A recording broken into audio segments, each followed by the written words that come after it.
Dan juga di antaranya contoh yang boleh kita praktikkan pada zaman ini, khususnya kita-kita ni masih muda lagi, mengenai perkahwinan al-misyar yang terkenal pada zaman ini.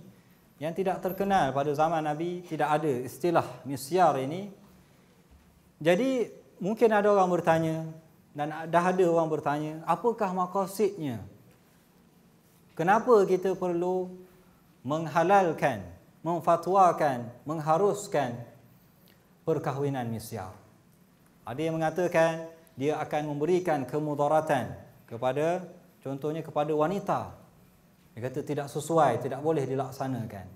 Tapi apabila kita mengkaji keadaan sekarang ini, kita lihat masalah orang muda zaman hari ini, mereka kahwin lewat. Sebab apa? Tak mampu. Sekarang ni waktu tengah belajar. Tahun 1, tahun 2. Macam mana nak kahwin? Nak nafkahkan diri sendiri pun tak termampu. Terpaksa pinjam. Jadi macam mana nak beri nafkah pada isteri? Jadi dia kena belajar. Bila dah habis belajar, tak boleh juga lagi nak berikan nafkah. Tak ada kerja. Menganggur dulu. Cari kerja. Dah kerja pula, kerja rendah. Kerja kerani. Gaji 400. Nak bagi nafkah macam mana? Tunggu naik pangkat lagi. Maka sampai bila mereka nak kahwin? Tunggu umur 40 baru nak kahwin. Jadi adakah yang ini yang kita nak kepada masyarakat kita? Masyarakat Islam kahwin lewat, last sekali tidak ada anak. Sebab apa? Terlalu lewat.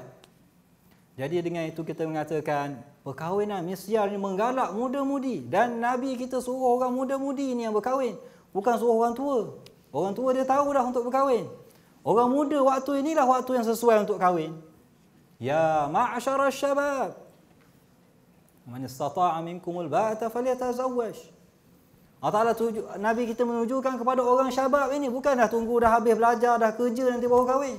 Sekarang ini suruh kahwin. Sekarang, mana hari ini? Balik nantilah.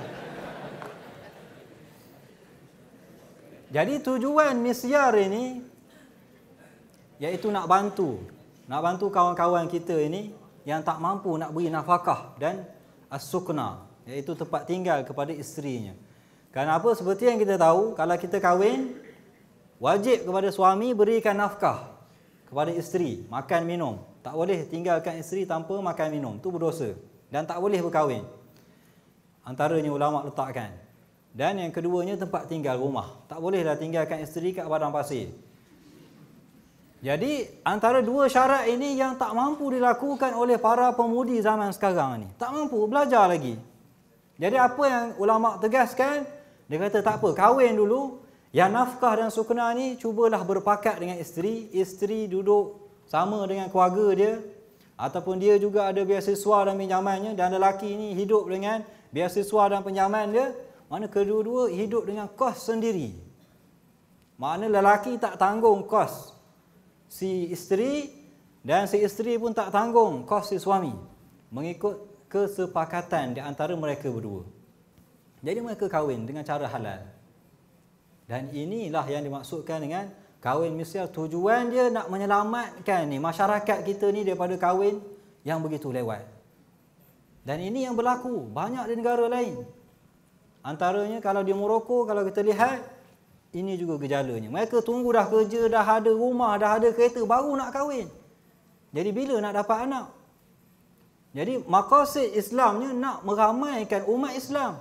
Kalau kita lewat kahwin, kuranglah, semakin kuranglah umat Islam. Tapi kalau kita kahwin awal, banyaklah umat Islam, makin ramailah umat Islam. Itu juga di antara maqasid. Jadi dengan itu kita mengatakan perkahwinan misyar ini adalah menyelamatkan masyarakat muda-mudi ini. Dan bukan hanya itu saja, menyelamatkan mereka daripada kemaksiatan. Daripada maksiat. Kalau tak kahwin, mereka lebih terjurus kepada maksiat kalau tak kahwin. Jadi dengan kahwin ini kita dapat menyelamatkan mereka daripada maksiat. Jadi tidakkah ini maqasid? Kalau kita baca Al-Quran, baca hadis, Nabi kita menggalakkan pemuda-pemudi suruh kahwin. Dalam Al-Quran suruh wa ankihul yatama ayama minkum was-salihin min ibadikum wa imaikum. Memang Allah Subhanahu suruh kita kahwin. Jadi untuk apa, kenapa kita tak nak kahwin? Jadi dengan itu saya cadangkan kepada ikhwah sekalian, kahwinlah segera.